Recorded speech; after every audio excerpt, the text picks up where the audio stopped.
6 potências mundiais e o Irã assinaram nesse final de semana, você acompanhou aqui com detalhes, um documento que limita a capacidade nuclear do país. Israel, que é um inimigo declarado do Irã, condenou dizendo que é um erro histórico e tal, e que vai enviar um representante lá para os Estados Unidos para discutir um acordo definitivo sobre o programa nuclear iraniano.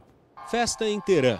A população foi às ruas para receber o chefe da diplomacia do país, Mohammad Zarif, que está sendo chamado de embaixador da paz. O líder supremo do Irã, o Ayatollah Ali Khamenei, também aprovou o acordo e disse que ele é a base para progressos futuros. Nos Estados Unidos, o presidente Barack Obama declarou que esse é um importante passo para solucionar a questão do programa nuclear iraniano.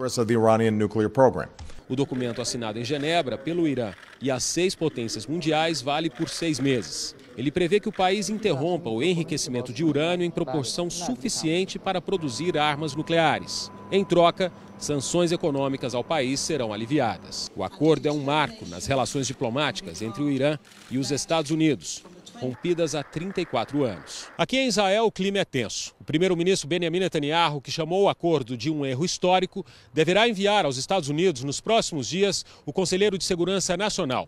Ele vai discutir um plano definitivo que, para o governo israelense, deve destruir completamente a capacidade nuclear iraniana. Para esse analista, os próximos 6 meses serão decisivos. Ele não descarta a possibilidade de um ataque de Israel às instalações nucleares se o Irã descumprir o acordo. Olha, o acordo com o Irã teve um impacto na economia mundial. Hoje, por exemplo, os mercados de ações na Europa e na Ásia fecharam em alta e o preço do petróleo teve uma ligeira queda. Quem está aqui conosco para comentar esse importante acontecimento é o professor Reni Ozi-Cuquier, professor de Relações Internacionais da ESPM.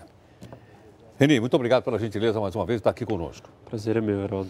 O que aconteceu que houve alguma, vamos dizer assim, alguma movimentação econômica depois da assinatura desse acordo aí?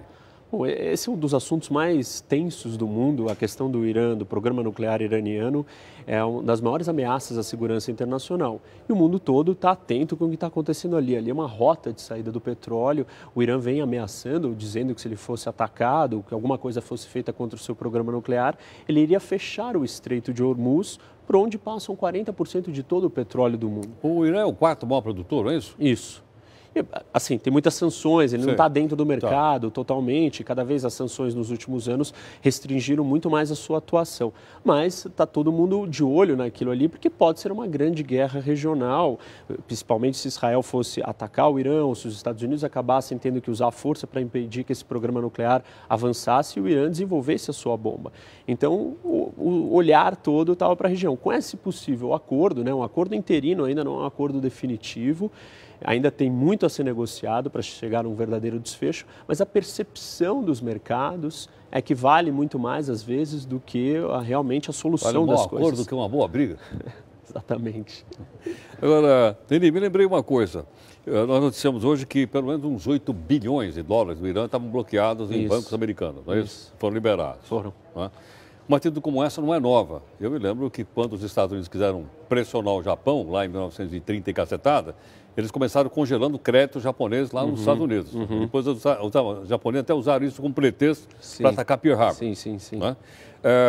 Então, é uma certa distensão que começa na área econômica.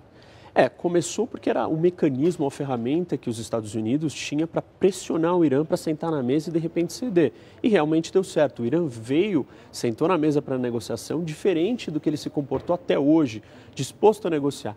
Estranhamente, de uma forma que não deu para entender muito bem, os Estados Unidos, na sua posição de vantagem, cedeu muito mais do que fez o Irã ceder. E o Irã estava numa situação apertada, porque a sua economia estava sofrendo muito com essas sanções econômicas que estão impedindo do Irã fazer negócio, inclusive as receitas caíram em mais quase 60% por causa do petróleo. Porque os Estados Unidos estão pressionando os outros países a não comprarem petróleo do Irã. Sobraram poucos, de 20 e tantos países que compravam do Irã, hoje nós temos só 6 comprando. Então as sanções econômicas foram a ferramenta que permitiu talvez que a gente avançasse nesse acordo. Mas, como eu disse, não está definido e os Estados Unidos foi muito leniente, muito, de repente, fraco com os iranianos na hora que ele estava numa vantagem. Mas a negociação não foi feita com 6 países? Foi, mas os Estados Unidos mais 5? A maioria dos outros países, a China e a Rússia são aliados do Irã e têm interesse. A China é um grande comprador do petróleo iraniano. Mas a Grã-Bretanha, a França e a Alemanha? A França, ela foi mais severa ou mais dura nas primeiras negociações, depois acabou cedendo porque sentiu que, de repente, se o mercado iraniano fosse aberto, ela poderia ficar de fora disso. Ia perder muita vantagem na indústria automobilística, que vai ser aberta, aviação, toda a indústria petrolífera. Então, os franceses acabaram cedendo. Os ingleses estavam indo junto com os americanos e os alemães têm interesse em fazer negócio com o Irã. Então, na verdade, quem teria que conduzir, quem estava liderando e quem tinha poder de realmente fazer a diferença eram os americanos. Agora, isso pode ser contabilizado como sendo uma vitória do presidente Barack Obama? O Obama ele vem dizendo desde o começo... Porque está precisando de alguma coisinha lá, que parece que está debaixo, está passando por aquele inferno astral, né? Faz algum tempo já. Não, mas o Obama ele vem dizendo desde o começo que o problema, que ele não vai deixar o Irã ter uma bomba atômica. Hoje está ficando claro que talvez o que ele quer dizer com isso é: eu não vou deixar dentro da minha administração, enquanto eu estiver no poder ou for o presidente americano, isso não vai acontecer. Mas não parece, ou ele deu sinais agora, que ele não está tão preocupado com a resolução definitiva, mas sim ele está empurrando isso para frente. Eu vou jogar isso lá para frente, eu vou tentar fazer o melhor que eu posso agora, com o menor risco possível, com o menor gasto ou custo. Então, a melhor saída para mim é negociar. Bom, se essa negociação lá na frente não vai dar certo ou não, é uma outra história. E a gente tem exemplos históricos ou precedentes de que isso não deu certo. A Coreia do Norte, o Bush, o filho, né, ele sentou com os norte-coreanos, tirou eles da lista de países patrocinadores do terrorismo. Como é que era? O eixo do mal? Eixo do mal. E ainda aliviou muitas das sanções econômicas. Posteriormente, a Coreia do Norte enganou, ela tinha um outro programa paralelo, enganou os inspetores e veio à tona que ela tinha uma bomba atômica, não adiantou. Então, o Obama pode estar falando, bom, o que eu posso fazer é cuidar disso nesse momento hoje, lá na frente, se essa bomba explodir, não vai ser no meu colo, eu não vou estar mais aqui na presidência, e aí ele cumpre com o que ele disse. Agora, tem uma diferença entre a Coreia do Norte e o Irã. Na Coreia do Norte, nós temos uma sucessão de ditadores da mesma família, com a mesma turma. No Irã, nós tivemos uma eleição e mudou o presidente. Então, mas o sistema político do Irã não é muito diferente do da Coreia do Norte.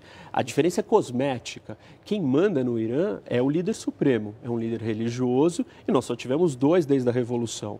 E esse líder, ele comanda e ele escolhe os candidatos. Essa eleição nada mais do que é uma grande fachada. De 500, quase 600 candidatos que houveram ali, apenas poucos, menos de 10 foram aprovados para serem os candidatos. E quem faz essa escolha é o líder supremo com todas as suas indicações. Mas a impressão que dá é que esse novo presidente não tem aquela belicosidade oral que tinha o companheiro Mahmoud Ahmadinejad. Sem dúvida. Acho que você colocou bem. Não tem a belicosidade oral, mas a gente não sabe exatamente até que ponto ele está disposto a negociar ou quanto apoio ele tem para ser o mais moderado. Com certeza, se comparado a Ahmadinejad, ele é um moderado. Mas o líder supremo, semana passada... hoje que quando os negociadores chegaram em Teherã, eles foram ovacionados. O pessoal bateu palma para eles e tal. Porque a população iraniana está sofrendo muito com essas sanções econômicas e quer que o país volte a ser um país normal, aceito. Mas, ao mesmo tempo, eles também querem ter uma bomba atômica ou ter a capacidade nuclear, porque isso é uma questão de orgulho. Então, a comunidade internacional precisa ficar atenta ao que ela quer. O intuito desse acordo, no fim das contas, é resolver o problema nuclear. Se a gente tem um acordo que ele é uma fachada ou ele é bonito só e não trata do seu problema central, a gente não resolve ele e o mundo continua seguindo nesse caminho mais instável. Essa questão não vai ser fiscalizada pela Agência Internacional de Energia Atômica? Vai, mas, por exemplo, o Irã ele tem uma instalação de testes de mísseis ali que ano passado foi pedido pela Agência Internacional que fosse verificar. O Irã proibiu a entrada lá dentro e ele está asfaltando e reformando toda essa grande instalação. Por que ele está fazendo isso? Porque os inspetores eles coletam amostras do solo para achar rastros de radioatividade. Quando você asfalta esse local todo, você vai impedir que os inspetores façam isso. Essa instalação, por exemplo, que é a instalação de Parchim, ainda nem está no acordo que os inspetores vão poder entrar nela. Então, a ideia de inspetores, o Irã mostrou ao longo das décadas que ele consegue burlar ou enganar ou não deixar eles irem onde que tem que ir. isso não é uma garantia de que ele vai cumprir com as suas obrigações. Mas li também que se por acaso houver qualquer obstáculo para isso, imediatamente o acordo que foi assinado hoje estaria suspenso. Estaria suspenso, mas o mais difícil, Heródoto, foi a questão das sanções. Demorou-se muito tempo para você conseguir colocar todas essas sanções de pé, com essa colisão de países como China e Rússia, que não queriam, não tinham interesse nisso, e acabaram aceitando. Mas foram muitos anos, esse processo foi longo. Uma vez que você retire elas, para você trazer essa colisão de novo, vai ser muito difícil. Sem dúvida. Reni, vamos continuar nossa conversa aqui um instantinho. Claro. Aqui no portal.